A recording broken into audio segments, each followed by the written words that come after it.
Welcome back, farmers. Today I'm going to show you how to set up a Kratky hydroponic system.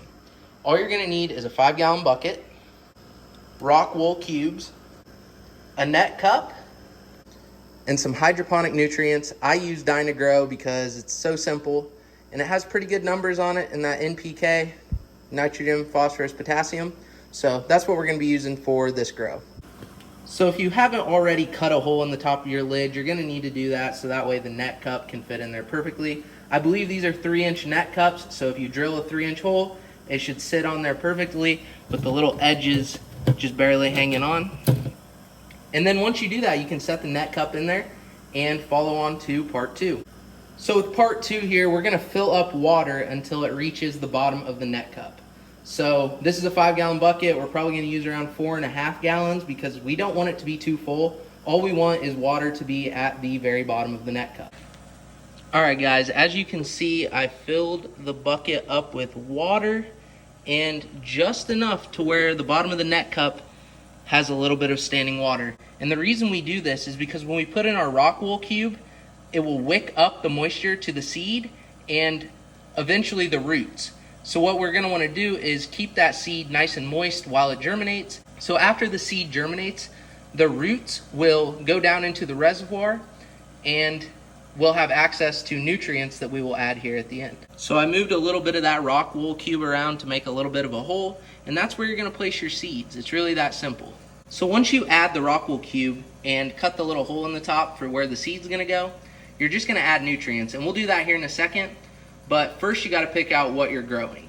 This does work with a certain kind of plant that is only legal in a few states, so if you want to do that, you're more than welcome to. Personally, I don't really do anything along those lines, and I don't live in a state where it's legal anyway, so I'm going to stick to growing peppers like I do with my other systems in my grow tent. So I've added the pepper seeds to the rock wool, and there's only a few more things that we're going to have to do before you just sit it and forget it for a while. One thing I forgot to mention at the beginning of the video is that you will need clay pebbles. These are very cheap, and this bag has lasted me almost 2 years now.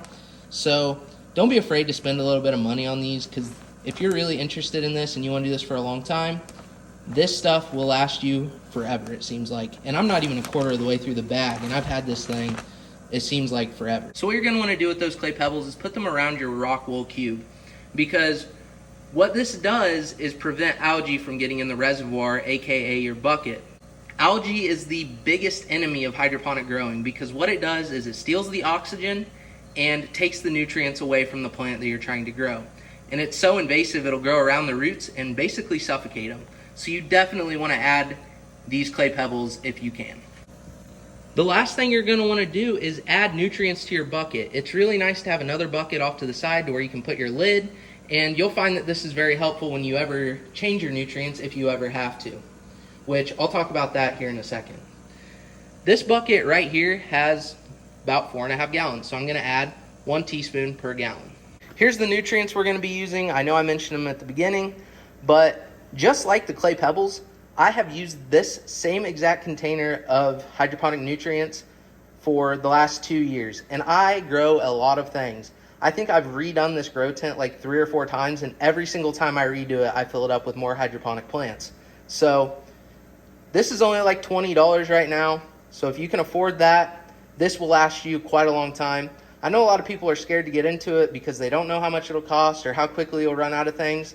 Trust me, this will last you a very long time, and if you're running through this a lot, you're either doing something wrong or you're growing a ton of plants. So I went ahead and added the nutrients, and that's really all you have to do to set up a Kratky hydroponic system. It really is that easy. So I put the lid back on, and we're about to move this into the grow tent.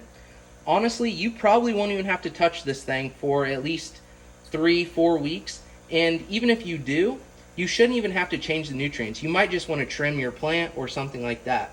I grew banana peppers this summer, and I put them in the grow tent in May, and I haven't touched them until before I did this video. I cleaned out the grow tent, and it's mid-September. So this is so low maintenance, and your plants pretty much grow on autopilot. So it's just a really cool thing to do, and if you're interested, I highly recommend trying it for yourself.